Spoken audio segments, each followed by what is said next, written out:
when you look at Detroit, Minnesota at home, um, at Washington, Jacksonville at home. Eagles are favorite every single one of those games, as expected. First game they will not be a favorite is at Arizona, which is understandable. But as a whole, over those first 16 games, Jody, Eagles are favorites 10 times, underdogs just 4 times with one pick'em, and that's the pick'em game is Dallas at Lincoln Financial Field, which I believe is week 6.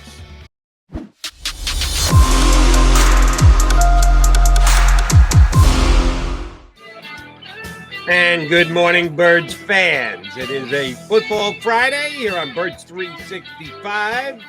My partner is John McMullen. I'm Jody McDonald, and we're here to talk Eagles football with you for the next 2 hours to get you into a holiday weekend. Monday for the 4th of July, the Birds 365 guys will be on holiday. Thank you to our bosses at Birds 365 for giving us a little bit of day off. We'll be back here on Tuesday. And the countdown is on, Johnny Mac. 25 days until Eagles camp opens up, just over 70 days until that first regular season game. Can you feel it? I can, because once it turns to July, I say, oof, training camp is right there, right staring me in the face. And that's a grind. So, yeah, I'm getting a little antsy, Jody Mac, like Nick Sirianni on a Haddonfield tennis court. I'm getting a little antsy. Yes, we touched on that at the end of yesterday's show. We'll revisit that at some point today. It's I don't want to say it's a nothing burger, but it's certainly being blown It's close to it. way the hell out of proportion. But I'm going to call it a nothing burger, but I like to make jokes about it. Why not? We'll probably have some fun with that today. All right, J-Mac, I checked your latest missive on JAKIBSports.com about the optimism that surrounds this Eagles football team. And in my opinion, and I know full well in yours as well, that it's warranted, that it's merited. And you decided to look at it a specific way through, and don't kid us, we're not going to be Pollyanna about this. There's a whole lot of gambling that goes on around the National Football League, with the fact that legalized gambling is in so many states, and all you got to do is have an app on your phone and you can get action 24/7, 365.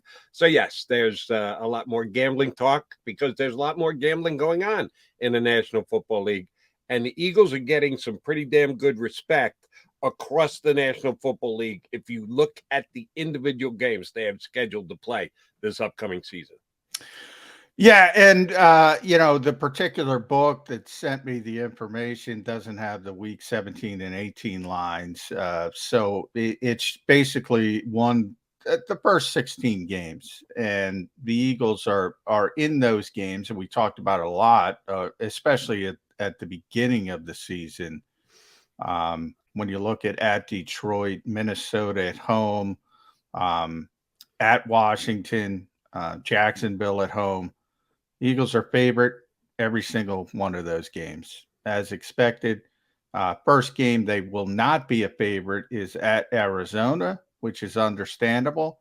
But as a whole, over those first 16 games, Jody, Eagles are favorites 10 times, underdogs just 4 times with one pick'em, and that's the pick'em game is Dallas at Lincoln Financial Field, which I believe is week 6. So I mean, if you take care of business and do what's expected of you, this should be a very good team. We know that never happens. I mean, there's a reason.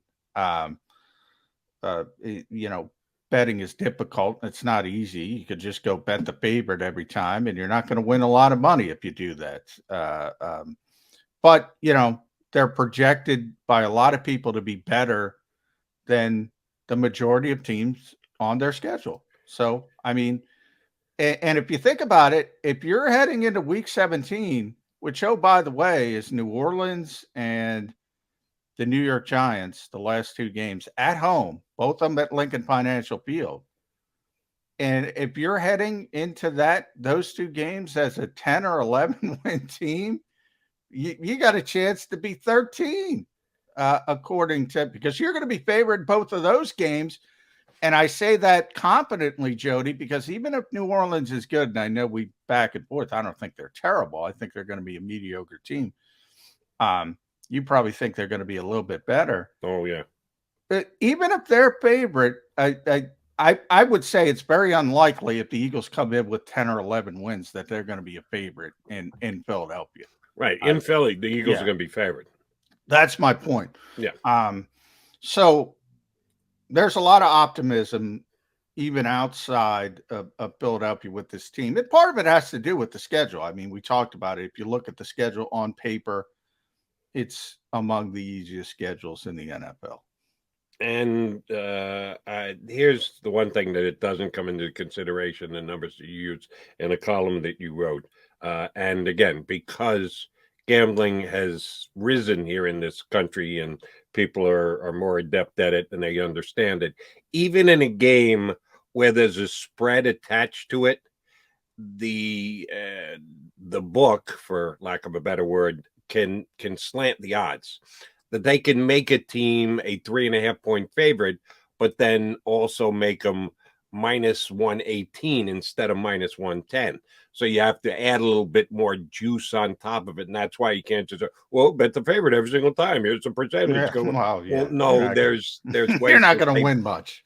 They balance those books for you. But just the fact that they are going to be a favorite in that many games of the first 15 games, you said the last two, then put lines out, tells you that this is going to be a good year for the Eagles, at least as of right now. It's an optimistic year of the Eagles. So here's what it comes down to for me.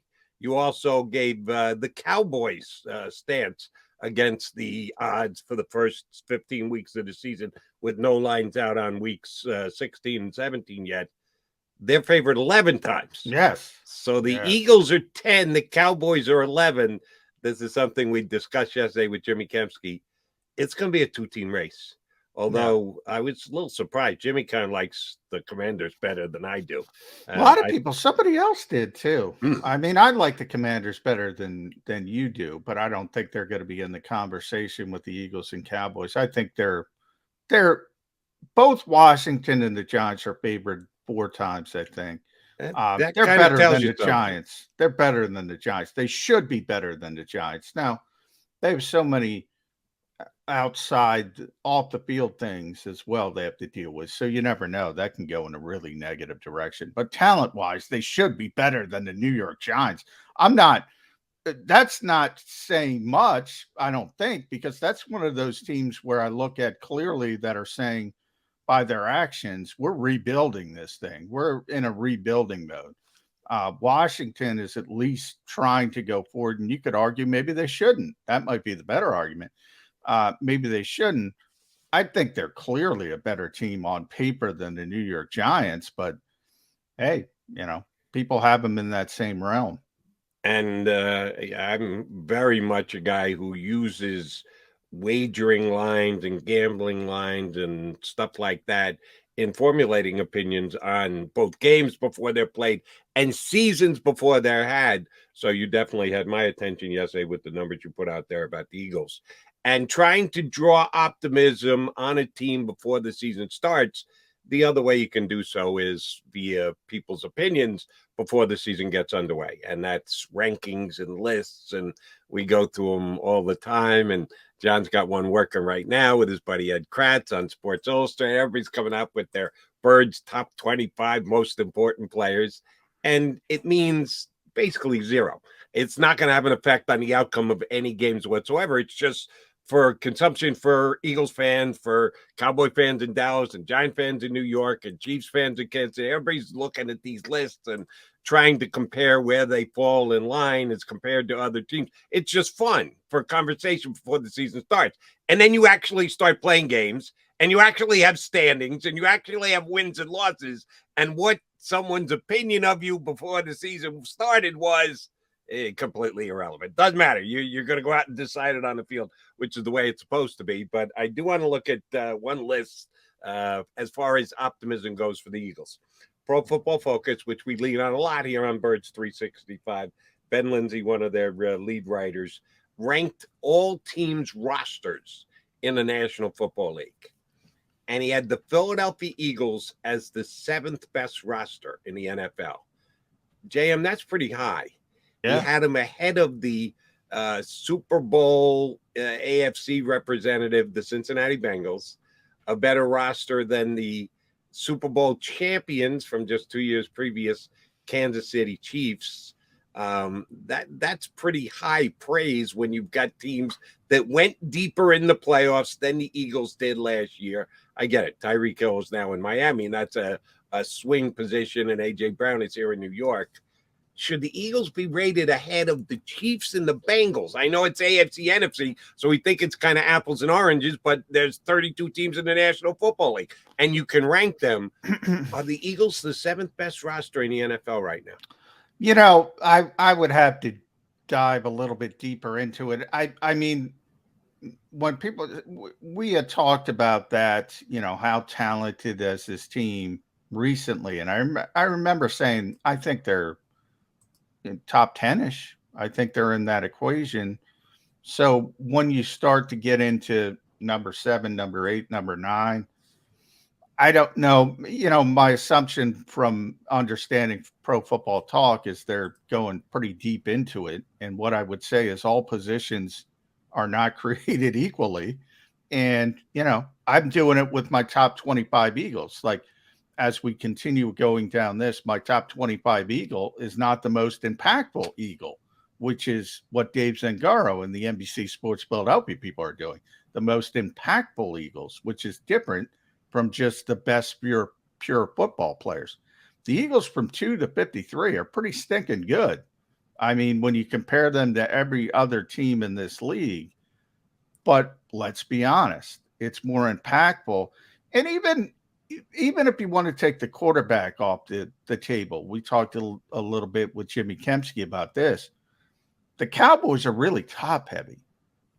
They have difference makers, though, at the top of their roster. Guys who can go out and win games. Do the Eagles have that? They didn't have it last year. Do they have it now? Maybe. A.J. Brown, Hassan Reddick. Maybe. They're closer. Add to Devontae Smith, Dallas Goedert defensively, and all of a sudden Jordan Davis and yada, yada, yada. They've added significant talent. But one of the things I noticed in Tampa, and we talked about, well, Tom Brady, and yes, you can heap all the accolades you want on Tom Brady. They're probably not enough. However, Tampa Bay also has difference makers, guys who can affect the game on both sides of the football, whether it's Mike Evans, whether it's Vita Bea, who we talk about a lot. Jordan Whitehead in that game, I think, was Antoine Winfield even more. But he was a little bit banged up. But I'm talking overall, guys who impact the game. The Eagles didn't have that last year. Hopefully they've gotten closer to it this year. But yeah, if you have the quarterback, you have a large leg up, and they elevate everybody else. That's what the great quarterbacks do. Right. And when you're ranking rosters around the National Football League, like Pro Football Focus did, you can't not put the extra added emphasis on the quarterback position. You can in a different who's the most influential player on a given. Yeah, then you've got to factor the quarterback in. If you're just talking most talented player at his position, that's a different thing. That's why I've got a question about the Eagles in their number 7 ranking in the NFL. If you are someone who considers the quarterback position having that great an effect on the way you look at a team and the way you would rank them and their entire roster, Jalen Hurts on Pro Football Focus's rankings for the quarterbacks last year came in number 14. Out of all the quarterbacks in the National Football League, he was 14th ranked. If you look at just the passer ratings in the National Football League, Jalen Hurts was 22nd.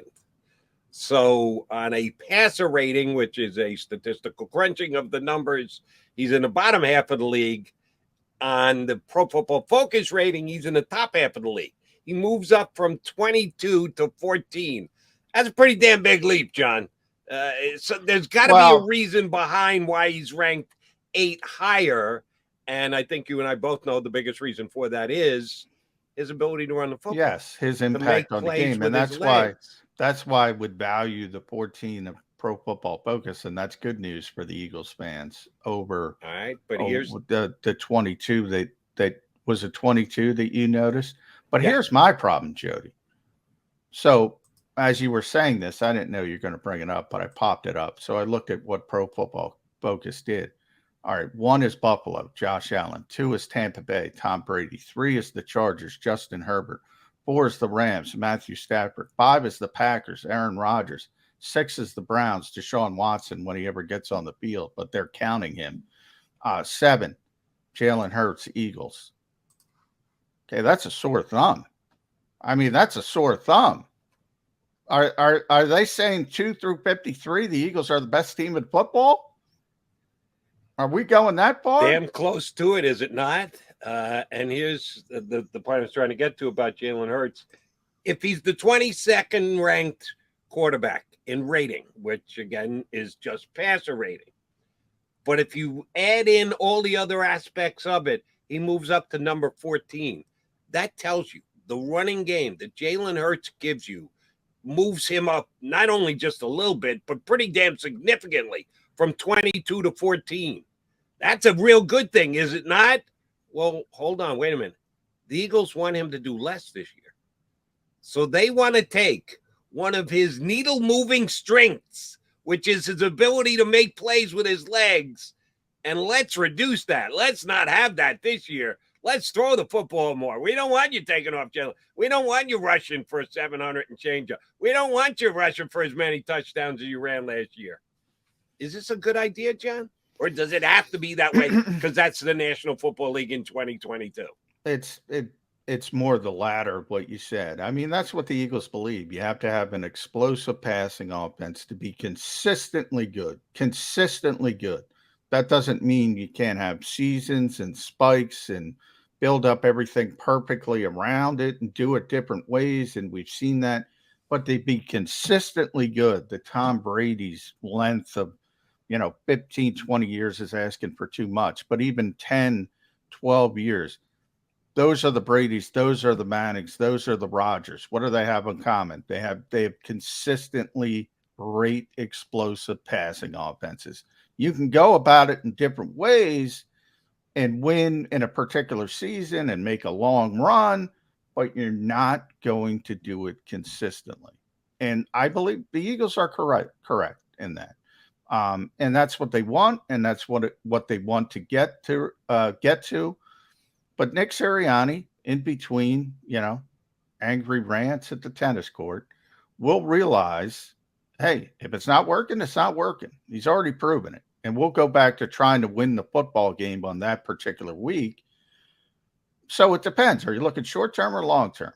The Eagles are looking long term in the fact that they want that consistent passing offense. And I'll end it here because we got to get to our buddy Joe Santaliquido. But if you go on that top roster list after the Eagles, it goes Joe Burrow, Patrick Mahomes. And you got to go all the way down to your guy, Tua, and the Miami Dolphins, who I think are 10th, 8, 9, 10, before you have another question mark. So, and they have a great roster after what they've done in the offseason. So, those are the two sore thumbs right now that stick out in the top 10. And my guy Tua is going to make John McMullen and many others say, oh, shoot, did I actually call him a question mark before the season started? Tua will be answering a lot of those questions. Well, you got to give me he's a question at least, Jody. You can't say he's proven at this point. No, I'm projecting going forward I'm saying I believe at the end of this season, you won't be calling Tua Tagovailoa a question mark anymore. You want to call him one now? Yeah, you can do that because he hasn't had the bust out season. I think there are reasons and explanation for it, and Tua is not at the top of those lists. With the added weapon of Tyreek Hill this year, yeah, he's going to be expected to be a non-question mark, and I think that's the way it's going to go. All right, we are the Mac guys. Joe Santaliquido, both Philly Voice and Bleeding Green Nation, is going to join us next here on Birds 365.